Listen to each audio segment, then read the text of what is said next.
Haydn was a joker, known for his tricks and surprises. We're going to look at his top 5 surprises, and if I've missed any good ones, let me know in the comments section below. Now, why do you surprise someone? To get their attention. And yes, coming in at number 5, that loud noise is Haydn's 94th Symphony, known as a surprise, out there to get our attention. Musically, it is a surprise, coming from nowhere near the start of the slow movement, and there's a few more surprise bursts in the movement. There's a myth that Haydn used the trick to wake sleeping audiences, but that's not quite right.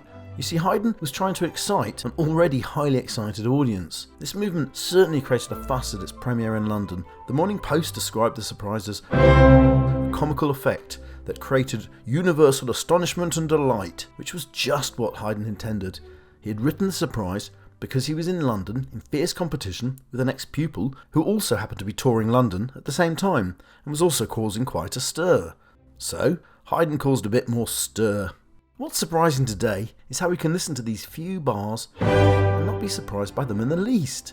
Women had supposedly fainted at this moment during its first performances, but now our musical nodes have become so acclimatised to drama, dissonance and dynamic range that we hardly notice moments like this anymore, and it only earns 5th place on the list. Apologies, Papa Haydn, time is not always kind, but we know you have far better tricks up your sleeve.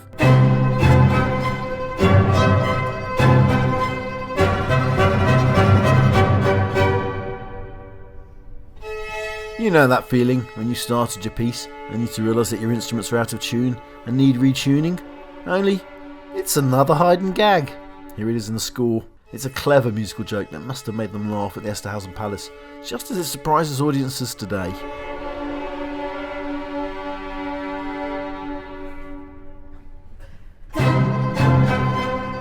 Haydn was, for a lot of his life, one of the luckiest composers because he worked at the court of a highly musical literate and fabulously wealthy man, Prince Nicholas Esterhazy. Esterhazy employed a full orchestra of excellent musicians to delight his ears, and Haydn was employed by the prince to run them all. That meant plenty of time for Haydn to play and practice with his musicians. But the other side of this coin, or gold ducat, meant Haydn had to amuse his lord, coming up with fresh attempts to stimulate his wealthy patron. So, Haydn played jokes with his orchestra and their employer. Now occasionally, just occasionally, these jokes might turn on the prince himself. And at number 3, we have a great example of that. Symphony number 45, known appropriately as the Farewell.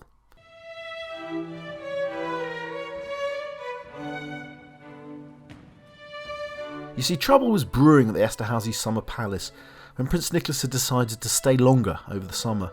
The musicians, who had all left their families behind in Eisenstadt, a day's travel away, complained to Haydn. Now, rather than going straight to the prince with these problems, Haydn devised this ending to the final work performed that evening.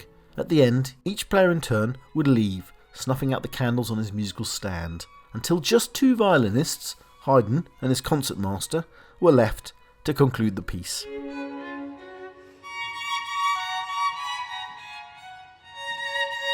Prince Nicholas took the good-humoured hint, and the next day released all his musicians to return to their families.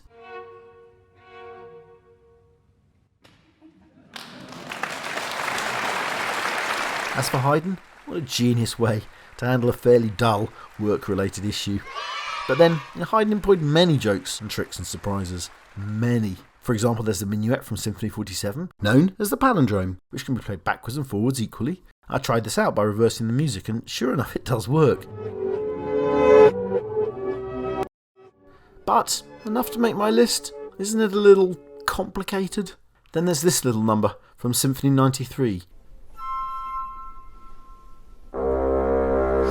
Yes, that sudden loud noise is a rather rude sound, but should a fart joke really make this top 5?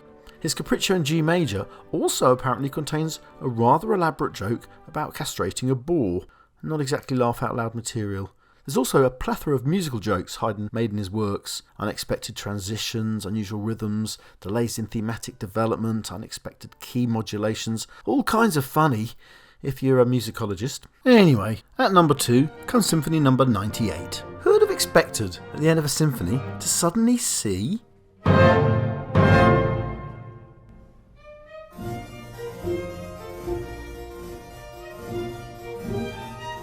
That's what you get in Haydn's 98th Symphony at the end when, right out of nowhere, the conductor, who of course was Haydn at the premiere, suddenly sits down at a keyboard to surprise everyone with an innovative solo conclusion to the symphony. Fun times indeed. What I've chosen as my favourite comes from the finale of a string quartet, Opus 33, number 2, a quartet appropriately named The Joke.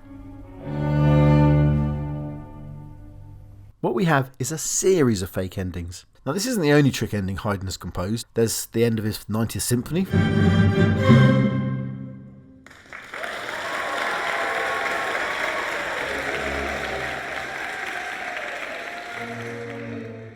or Quartet Opus 50, number 4 finale, more fake endings. But this one absolutely nails something all musicians and comedians alike know. Timing is everything. And here, the timing is brilliantly funny.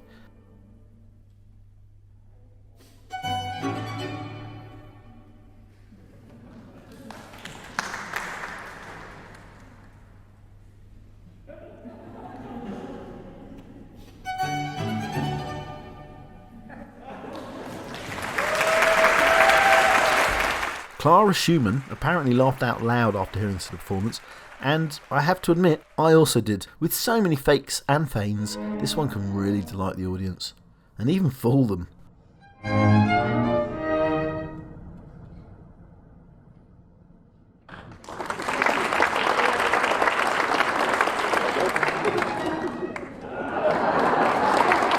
Haydn was a highly intelligent man with a highly curious brain, tickled by innovation and invention.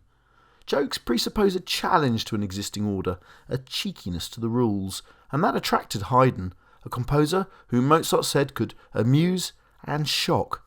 These tricks display an immense creativity. Don't forget, this is the man many credit with the invention and development of the symphony and the string quartet. And I think these tricks and surprises demonstrate the extent of his creativity and why we should always appreciate Papa Haydn, Joker and all. Thanks and subscribe.